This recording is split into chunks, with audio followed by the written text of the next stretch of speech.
इससे पहले हम स्वतंत्रता के अधिकार की बात कर रहे थे। स्वतंत्रता के अधिकार के तहत हमने आर्टिकल 19 का पूरी तरीके से जिक्र किया। आर्टिकल 19 के तहत जितनी भी तमाम चीजें थी वो हम पूरी कर चुके हैं। स्वतंत्रता के अधिकार के तहत आर्टिकल 19 का तो हो गया। अब 20 की हम बात करते हैं, तो आर्टिकल 20 का क्या करते हैं आज हम जिक्र करते हैं। अनुच्छेद 20 के तहत जो बात की गई है वो है अपराध के लिए 2 सिद्धि के संदर्भ में संरक्षण, यानी अपराध के लिए 2 सिद्धि के संदर्भ में संरक्षण। अब अपराध के लिए 2 सिद्धि के संदर्भ में संरक्षण से कहने का मतलब क्या है? कहने का मतलब ये है कोई व्यक्ति जब अपराध करता है और उस अपराधी व्यक्ति पर जब हम क्या करते हैं 2 सिद्धि लगाते हैं, यानी उसको क्या करते हैं उस पर आरोप क्या करते हैं लगाते हैं, तो उस पर आरोप लगाने की प्रक्रिया के संदर्भ में भी उसको कुछ प्रोटेक्शन है। यानी उसको हम आरोपी बना तो रहे हैं लेकिन उसको आरोपी बनते बनते भी उसको क्या है कुछ संरक्षण या कुछ प्रकार की स्वतंत्रताएं आर्टिकल 20 क्या करता है प्रोवाइड करता है।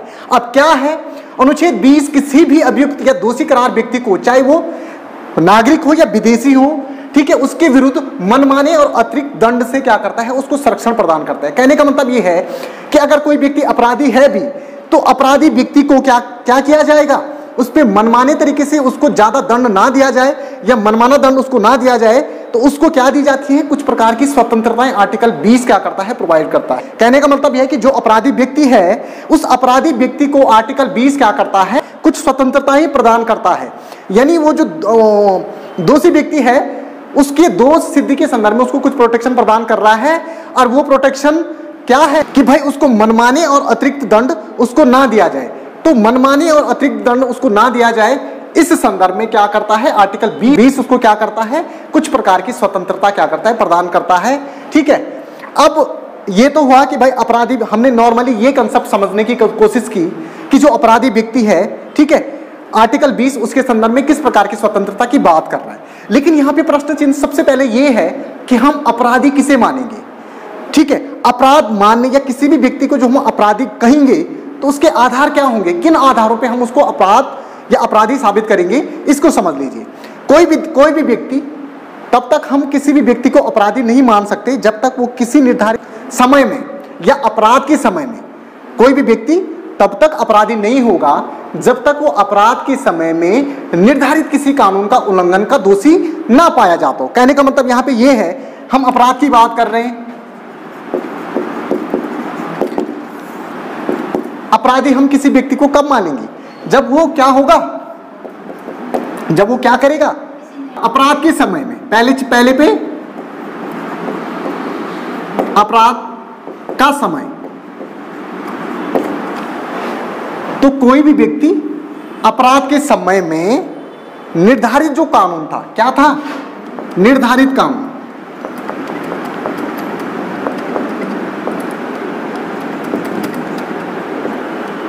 अपराध के समय में यदि निर्धारित जो कानून है उस कानून का उल्लंघन करता हुआ कोई पाया जाता है तो हम उसको अपराधी साबित करते हैं। अब अपराध का समय का मतलब क्या है, अपराध का समय का मतलब यह है कि सपोज किसी संस्थान में क्या होती है, चोरी होती है, ठीक है, और चोरी किस समय होती है, इवनिंग के 9 से 11 बजे किसी संस्थान का जो हेड है या संस्थान के जो भी कर्मचारी हैं वो ताला लगा करके संस्थान से सारे चले जाते हैं। किस समय, 9 से 11 बजे, ठीक है, इवनिंग को। तो 9 से 11 बजे जब संस्थान के सारे कर्मचारी संस्थान पे ताला लगा करके चले जाते हैं तो उस समय कोई आता है संस्थान से जो महत्वपूर्ण चीजें हैं, जो कीमती सामान है उसको लेकर के भाग जाता है। तो कुल मिलाकर के अपराध का समय क्या हुआ, 9 से 11 बजे।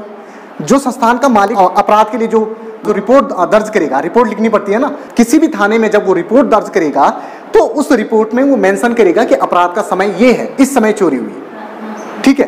तो अपराध के समय में, ठीक है, अगर कोई व्यक्ति यानी इस समय में 9 से 11 के बीच कोई व्यक्ति अगर यहाँ पे आता है और यहाँ से निर्धारित कानून का उल्लंघन करता है। निर्धारित कानून क्या आता है कि आपने कहीं भी कोई भी चीज किसी से लेनी है तो पूछ करके लेनी है, ये निर्धारित कानून है, ठीक है। बिना किसी की अनुमति के आप किसी के घर से कोई सामान नहीं उठा सकते हैं, ये निर्धारित कानून है।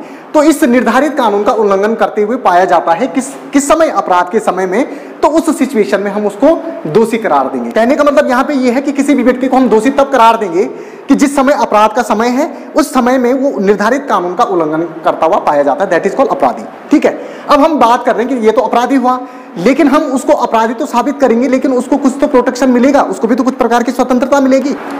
अब हम यहाँ पे बात कर रहे हैं कि आर्टिकल 20 क्या करता है, जो अपराधी व्यक्ति है उसको मनमाने तरीके से दंड ना दिया जाए, उस संदर्भ में उसको कुछ स्वतंत्र प्रदान करता है, या कुछ प्रकार का संरक्षण उसको क्या करता है, प्रदान करता है।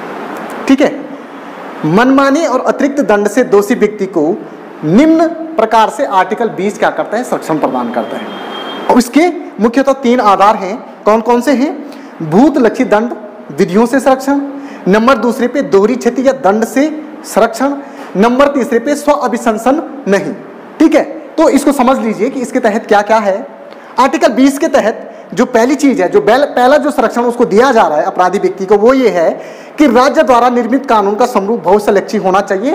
क्या नहीं होना चाहिए? भूतलक्षी नहीं होना चाहिए। कहने का मतलब ये कि अपराध के समय में प्रयुक्त दंड विधि के अनुसार ही दंड दिया जाए, यानी अपराध जो किया है उस व्यक्ति ने, ठीक है, जिस समय में जो अपराध किया है उस समय में जो दंड दिया जा रहा है उस अपराध के लिए वही दंड उसको दिया जाए, अन्यथा दूसरा प्रकार का दंड ना। इस प्रकार से ये उसको संरक्षण प्रदान है, यानी अपराध के समय में जो उस अपराध के लिए जो दंड चल रहा है वही दंड उसको दिया जाए। दूसरा है दोहरी क्षति या दंड से संरक्षण का प्रावधान। दोहरी क्षति या दंड से संरक्षण, तो दोहरी क्षति का मतलब क्या है कि किसी भी व्यक्ति को एक अपराध के लिए एक ही बार दंडित किया जाएगा, दोबारा एक अपराध के लिए उसको 2 बार दंडित नहीं किया जाएगा। अब यहाँ पे थोड़ा सा समझ लीजिए कि दोहरे दंड का मतलब क्या है।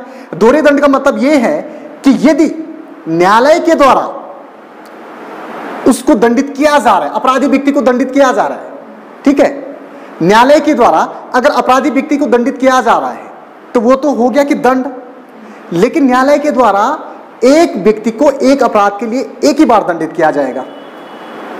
ठीक है, 2 बार न्यायालय क्या नहीं करेगा, दंडित नहीं करेगा।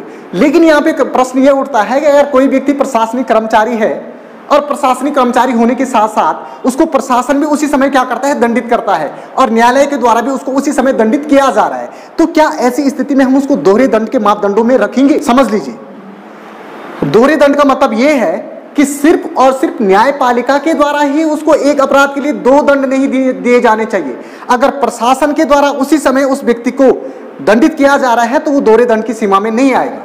सिर्फ और सिर्फ न्यायिक दंड को ही दोहरे दंड की मापदंडों के तहत रखने की प्रक्रिया रखी गई है। कहने का मतलब यह कि दोहरे दंड के तहत सिर्फ और सिर्फ न्यायिक दंड ही आएगा, प्रशासनिक दंड नहीं आएगा। तो कहने का मतलब यहाँ पे सिर्फ और सिर्फ ये है कि अगर एक व्यक्ति प्रशासनिक बॉडी या प्रशासनिक विभाग से भी अगर उसको दंडित किया जाता है और उसी समय न्यायालय के द्वारा भी उसको दंडित किया जाता है तो दोनों दंड उस पर लागू किए जाएंगे, लेकिन वो दोहरे दंड की सीमा में नहीं आएगा। तो कुल मिलाकर के इस प्रकार से दोहरे दंड से या दोहरी क्षति या दोहरे दंड से उसको संरक्षण आर्टिकल 20 क्या करता है, प्रोवाइड करता है। अगर उसको न्यायालय एक अपराध के लिए 2 दंड दे रहा हो तो वो क्या कर सकता है, न्यायालय के खिलाफ अपनी आवाज उठा सकता है, अपने अधिकारों की पैरवी कर सकता है। ये संरक्षण कौन देता है? आर्टिकल 20 उसको क्या कर रहा है, प्रोवाइड कर रहा है। किसको प्रोवाइड कर रहा है?